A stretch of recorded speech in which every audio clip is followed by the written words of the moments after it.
Bienvenue à Horreur Québec, le balado. Bonjour tout le monde, bienvenue à Horreur Québec, le podcast. On est aujourd'hui avec Marc Dieu, a.k.a. Dieu, et J'haïs ça. Donald Plante. Et Donald Plante, un autre collaborateur de Horreur Québec. C'est notre troisième épisode hors série sur Fantasia, le festival. Donc, bonjour à tout le monde et bonjour Salut. Raphaël. Salut.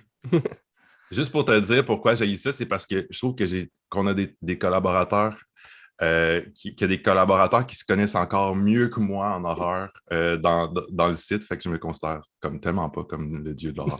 On nommera pas Frédéric, mais Il y en a plein, là. Écoute, on a des encyclopédies vivantes là, qui écrivent avec nous, ce qui n'est pas mon cas. on Non, est mais- tous des archanges. C'est ça, exactement. C'est juste parce que t'es le big boss d'Horreur Québec. Donc. C'est Ouais, ça. c'est ça. C'est ça, comme d'habitude, en fait, on va proposer on va vous parler en fait des films qu'on a vus durant cette dernière semaine de Fantasia. Et comme le festival est terminé, vous ne pourrez pas aller les voir, mais vous mettez-les sur votre liste, puis une fois qu'ils vont sortir sur les plateformes de VOD ou en salle, si ça sort en salle, pitchez-vous là-dessus. C'est un peu ça l'idée. Donc, voilà. Fait que, pour commencer, Marc, on pourrait peut-être commencer justement. Est-ce que tu as un premier film que tu as envie de nous jaser? Ben oui, écoute, moi je voulais te jaser de Righteous. Puis je pense que c'est pas un film qui a été présenté dans la dernière semaine. Là, je suis un peu mélangé avec le c'est timeline pas de grave, tout ça. Mais c'est quand même un des coups de cœur du festival, donc je tenais à le mentionner. Réalisé, c'est un premier film de Mark O'Brien, qui est un acteur avant tout, qu'on a pu voir dans des films comme Ready or Not et Arrival. Euh, donc, c'est un film, c'est intéressant parce que c'est un film canadien, canadien de très grande qualité, un peu dans la tradition du cinéma de Bergman. C'est tourné en noir et blanc, il y a un souci d'esthétisme de l'image, mais ceci dit, je trouve que c'est un film qui est quand même pas hermétique, en fait, et puis qui pourrait parler tout aussi bien au grand public. Donc, à surveiller quand il va sortir, parce que, en fait, il y a c'est essentiellement un huis clos. Est-ce que vous l'avez vu, Raphaël et Chloé? Non, malheureusement, je l'ai raté. J'étais vraiment sur ma liste. En plus, Justin Ouais, Smith l'avait vraiment vanté, mais j'ai pas eu ouais. l'occasion. Je Ouais. sais que Donald, toi, tu l'as vu, tu l'as aussi autant aimé, peut-être même plus que moi. Je l'ai vraiment beaucoup aimé, là. C'était un film qui était vraiment très beau visuellement, là. Pas juste à cause de noir et blanc, mais la manière concernait les personnages. Donc, à mesure que les discussions avancent, puis que les personnages se rapprochent, on devient un petit peu plus dans l'intimisme, dans le psychologique. Ouais. L'image sert bien le propos, là. Puis c'est ça, en fait, c'est un film qui est axé sur les dialogues, donc on a des joutes d'acteurs, puis quand je dis des joutes d'acteurs, c'est qu'on a d'excellentes performances d'acteurs, euh, en particulier du Canadien Henry Czerny. Czerny? Je ne sais pas si je dis bien, je prononce bien son nom, qu'on a pu voir aussi qu'on a pu voir dans les Missions Impossibles, mais aussi dans Ready or Not, etc. Sharp Objects, l'excellente série quand même assez récente. Donc, lui est un espèce de prêtre, est un prêtre défroqué qui vit avec sa femme. Les deux sont d'un certain âge, soixantaine-ish. Vivent ensemble, puis qui sont en deuil et recueillent chez eux un homme mystérieux, en fait, dont on ignore l'identité. On va découvrir un peu c'est quoi leurs liens au fil de l'intrigue. Ce qui est intéressant dans ce film-là, justement, on parle de huis clos, de joutes, de dialogue, tout ça. Mais les revirements sont excessivement intéressants. On parle de deuil, on parle de Dieu, de la foi, oui, Puis des fois, ça fait peur.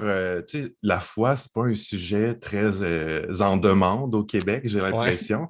Moi, ça m'intéresse jamais quand un film est une étude sur la foi ou sur qu'il y a des trucs trop théologiques là-dedans. On a l'impression que ça parle tout le temps plus aux Américains ou peut-être même plus au Canada anglais, mais je veux pas que ça vous fasse peur dans ce cas-ci parce que le film est excessivement intéressant en ce sens que c'est aussi une étude sur les comportements humains, puis les... j'oublie le mot, là, le regret, et puis, et etc. Donc, il y a plusieurs thèmes qui sont abordés qui pourraient quand même vous parler. À travers le questionnement de la foi, il y a une manière d'exploiter tellement de thématiques. Là. Ça peut aller large, là, justement. Là, le fait de croire ou ne pas croire, après ça, puis comment tu guides ta vie par rapport à ça, même si on n'est pas croyant, c'est des choses qu'on peut quand même relate là, d'une certaine façon.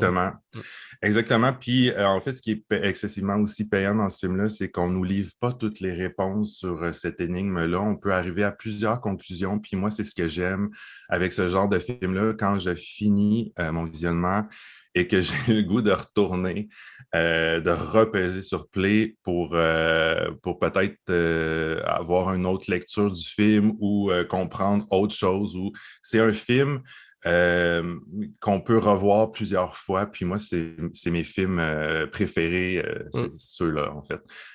Donc, c'est pour ça que que j'ai eu un coup de cœur particulier sur The Righteous. Puis aussi, tu sais, je parle de cinéma canadien, j'entends souvent... ça me fait friser les oreilles un peu quand j'entends qu'on ne fait pas du bon cinéma au Canada, qu'on fait du cinéma... cheap ou en qualité téléfilm.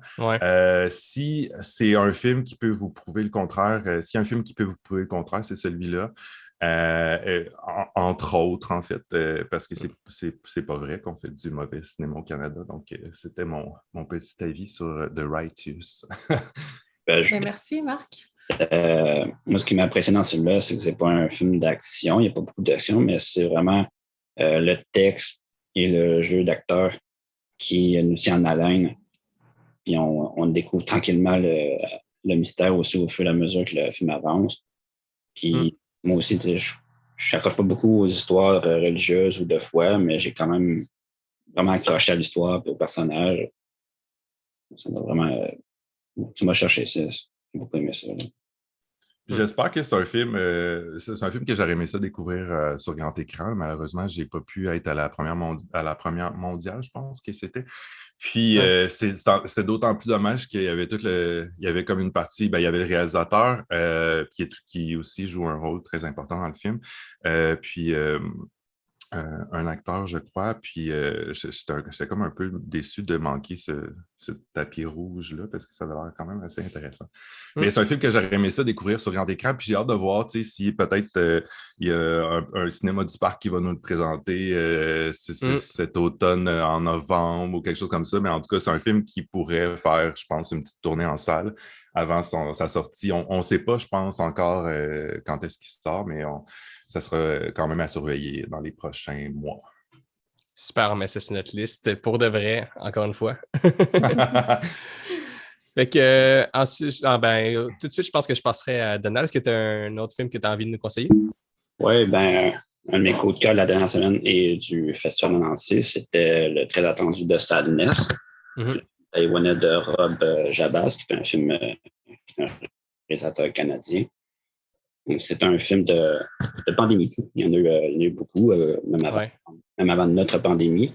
Et c'est sûr, ça vient parler de ça. En fond, c'est ça. Ça parle vraiment de notre pandémie à nous. On parle d'un virus, les autorités en parlent, puis les gens y croient ou y croient pas. Finalement, ça finit par exploser. Et c'est, sans être un film de mort-vivant, ça emprunte un peu ces codes-là, mais les infectés, dans le fond, n'ont plus d'inhibition. Okay. Ils vont être verts, ils vont être violents, ils vont faire des viols. Ils n'ont aucune limite dans ce qu'ils vont faire. Ils vont avoir beaucoup de cruauté, de plaisir dans ce qu'ils font. Et ça dégénère vraiment beaucoup. ça répond aussi beaucoup. C'est pas une histoire qui est très originale, mais c'est très bien réalisé, c'est gore, il y a pratiquement juste des effets pratiques. C'est un film qui bouge beaucoup, qui avait un son vraiment très fort aussi. Je pense que c'est celui qui a fait le son, c'est celui qui a travaillé sur Midsommar aussi. OK. C'était efficace. Puis dans la salle, c'était vraiment très excitant de voir ce film-là avec les autres. C'était vraiment très plein. Les gens criaient et étaient vraiment très excités. On criait. Mais des fois, avec le son du film, on se demandait si les gens criaient en même temps, mais c'était tellement fort. C'était vraiment une belle. C'était vraiment un film d'horreur extrême là, qui essaie de repousser les limites. On a eu beaucoup de drames, de films d'auteur cette année, des comédies. Mais là, c'était vraiment un film qui cassait la baraque, là, qui voulait choquer. Là. C'est vrai qu'à Fantasia, des fois, les films d'horreur, les films 100% horreur là, sont rares. On parlait de Righteous tantôt. Je ne classerais pas ça 100%. Il y a une portion du scénario qui tombe dans l'horreur, mais on est d'abord dans le drame, ensuite on est un peu dans le thriller. Il y a souvent un mélange de genres dans ce qui nous est proposé. C'est vrai que The Sadness est comme un film 100% horreur. En fait, il y a zéro autre chose dans ce film-là. Moi, c'est moi qui avais fait la critique sur le site, puis j'avais donné une bonne note, j'avais donné 3,5. Toi, Donald, tu étais comme encore plus moi, enthousiaste que... Toi, c'était plus quoi? Moi, c'est plus un 4 sur 5. Là. Moi, en fait, je pense que le festival m'avait créé trop d'attentes avec leur espèce d'avertissement. Puis, on n'a pas trouvé l'info, mais on pense que la dernière fois que le festival a émis un avertissement comme ça avant un film, c'était pour A Serbian Film. Puis, OK, carrément. Fait que là, tu montes, tu sais, puis je veux dire, on est quand même pas dans le... je veux dire, dans les œuvres choquantes comme Antichrist ou Irréversible, tout ça, c'est des films qui m'ont profondément choqué. A Serbian Film, j'aime pas beaucoup parler de ce film-là parce que je trouve que c'est un film qui ne mérite pas d'être abordé. Mais il y a quand même quelque chose d'excessivement dérangeant dans ces films-là. Mais il n'y a rien qui est venu me déranger dans Sadness. C'est excessivement violent, c'est très gore. Mais quand vient le temps de montrer la violence sexuelle, c'est suggéré en fait. Puis je ne suis pas en train de te dire que je voulais la voir. Là. Ça m'a bien... ça faisait mon affaire que c'était suggéré. Mais si on me l'avait montré dans ma face, là, j'aurais comme fait « OK, ouais, là, il y a matière à m'avertir, à me prévenir. » Ici, c'est un délire excessivement gore. Puis c'est ça, puis c'est tant mieux. Là. Ceux qui cherchent ce genre de divertissement-là vont être aux anges parce que c'est le film le plus sanglant de l'année, hands down.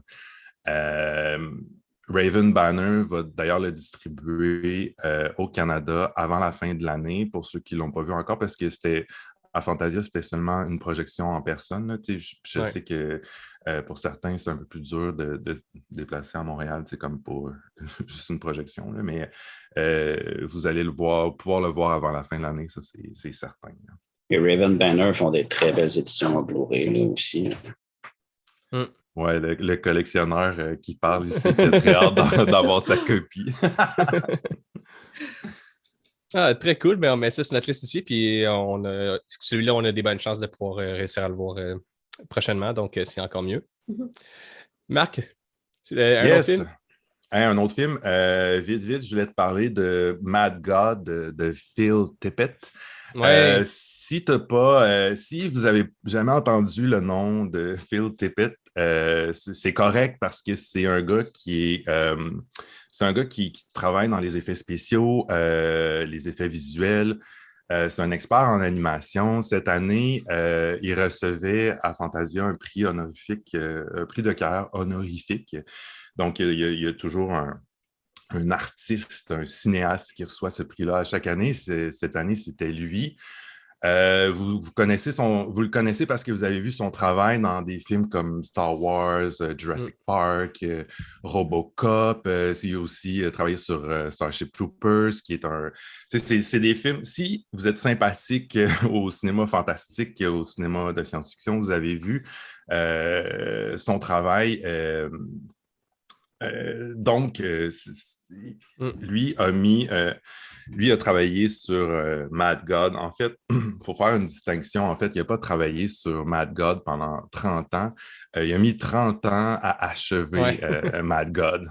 Il ne faut pas l'imaginer là, travailler pendant 30 ans sur ce film-là. En fait, c'est un film qui a commencé à mijoter dans les années 80 pendant le tournage de Robocop 2, il me semble. Qui a mis de côté par la suite parce que c'est un projet excessivement ambitieux réalisé en stop motion pour la plupart, là, parce qu'il y a aussi des scènes en prise de vue réelle. Ça mélange plein de styles d'animation. Puis, en fait, il a fait ça un peu pour se faire une tête, pour faire ses classes, pour consommer de la littérature. Le film est quand même basé un peu sur l'univers du poète anglais John Milton. Fait que, tu sais, il y a beaucoup de recherches en l'air de ça, mais c'est une expérience qui est intuitive. C'est une expérience qui est expérimentale aussi, donc on ne suit pas à travers Mad God, le film d'animation, on ne suit pas nécessairement un scénario avec un récit qui se tient. Là. C'est plus une descente aux enfers où on nous confronte à plein d'images dérangeantes. C'est ça, il n'y a pas de dialogue, là, c'est complètement... Exact, tu l'as vu, Raphaël? Ouais, je l'ai vu. Cool. C'était quoi ton point de vue? J'ai adoré ça. Plein de trucs. Ouais, OK. Moi, j'ai adoré ça. J'ai trouvé ça génial. Je pense que c'est un film qui va être culte pour vraiment beaucoup de monde puis que ça va devenir un truc qui va se passer, là, qui va vraiment pogner une réputation. C'est sûr que ça va vraiment exploser. Là. Je suis sûr à 100% que ça va devenir un truc vraiment culte. Exact, parce qu'on n'a pas une culture très développée ici en Occident, en fait, pour le cinéma d'animation pour adultes. Si on va en Asie, tout ça, il y a un créneau excessivement développé pour ça, mais ici, c'est encore quelque chose qui est très marginal, en fait. Puis, pour tous ceux qui aiment le cinéma d'animation, un peu plus corsé, un peu plus pour adultes, un peu plus... on ne trouve pas grand-chose ici. Ouais.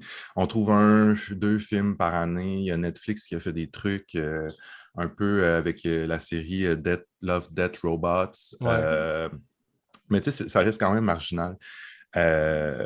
Donc, Mad God pourrait se hisse en fait assez dans le haut de notre mince palmarès ici.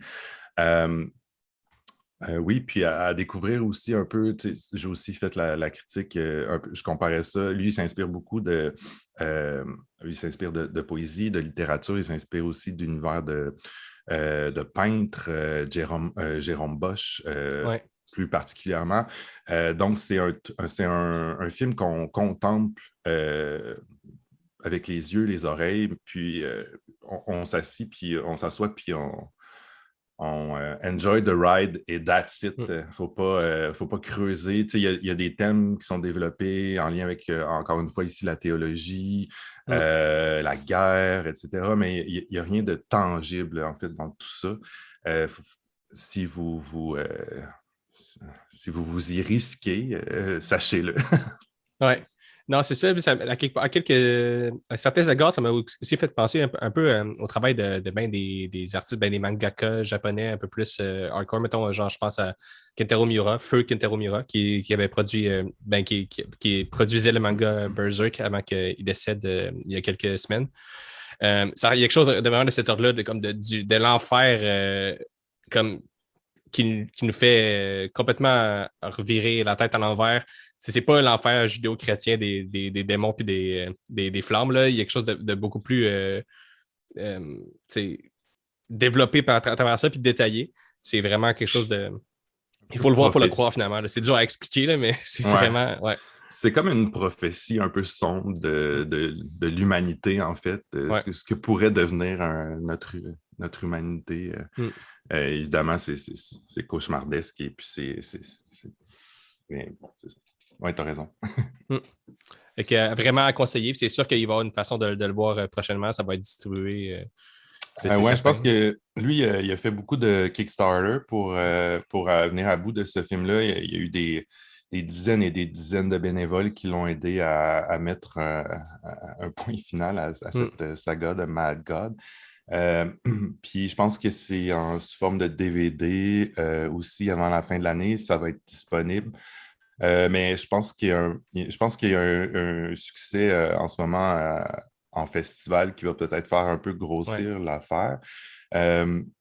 Pendant Fantasia, pendant la remise de son prix, vous pouvez voir sur la chaîne YouTube du festival, vous pouvez revoir tout ça. En fait, tous les Q&A, les remises de ci et les entrevues, c'est excessivement intéressant, des heures d'écoute. Il explique en fait pendant ça que la suite est déjà prévue. Tous les storyboards sont faits, etc.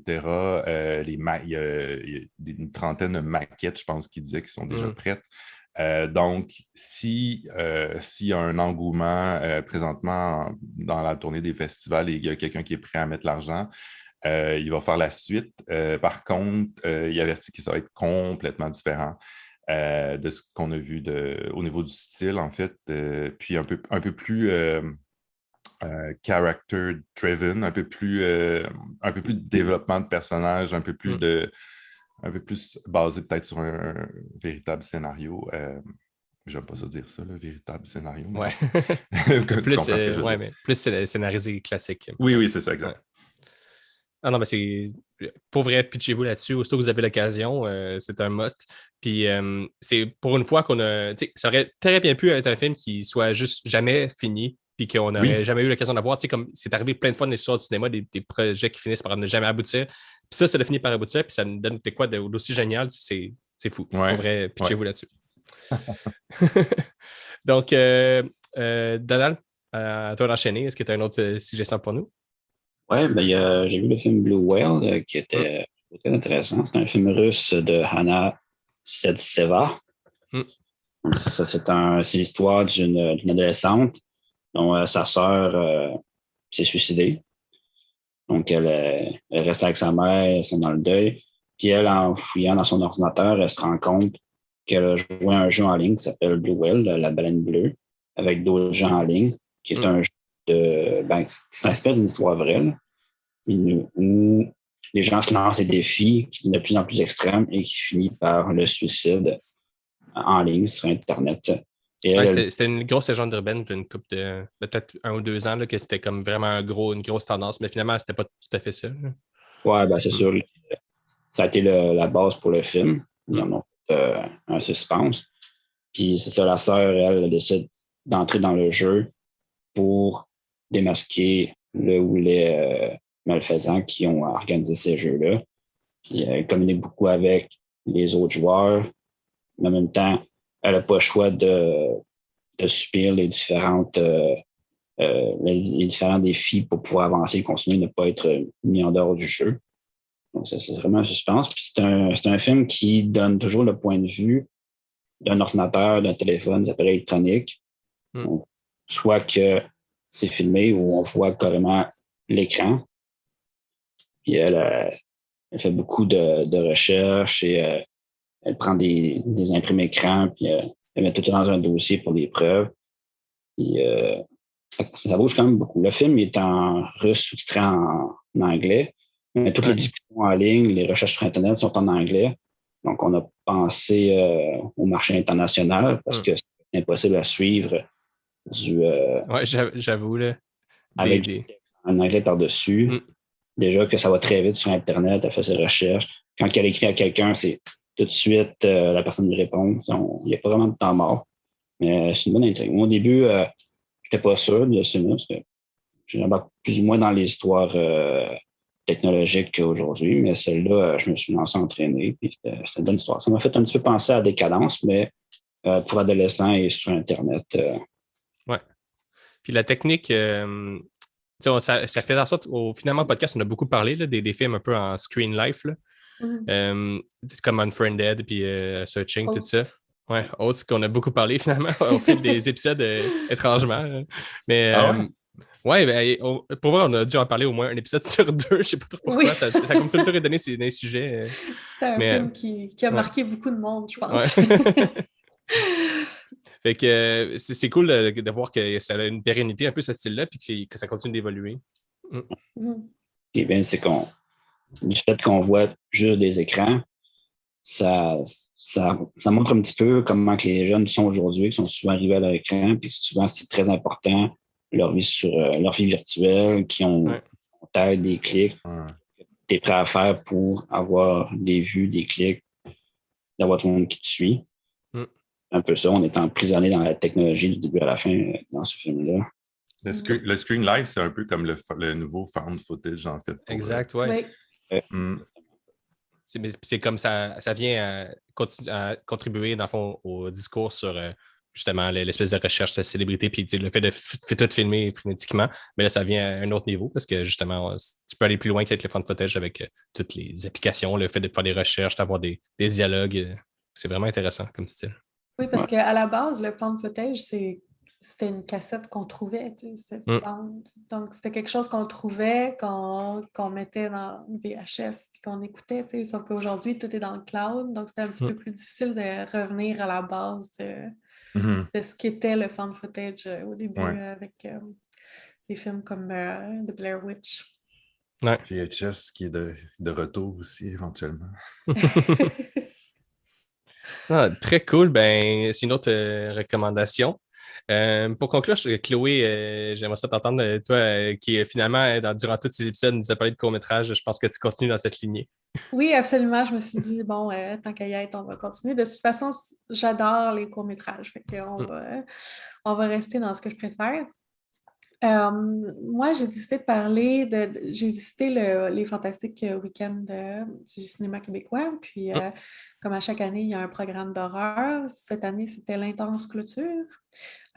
Puis, j'ai trouvé ça... bon, déjà, la qualité est assez égale. Les films sont bons, ils varient beaucoup, sauf que c'est tous des films de qualité. L'image est belle, le son est beau, les acteurs sont bons, il y a des visages qu'on reconnaît, des acteurs assez connus que vous allez reconnaître si vous écoutez, si vous réussissez à retrouver les courts-métrages. J'imagine qu'il y en a qui vont être disponibles, comme j'avais dit, dans l'autre épisode sur YouTube ou ailleurs peut-être.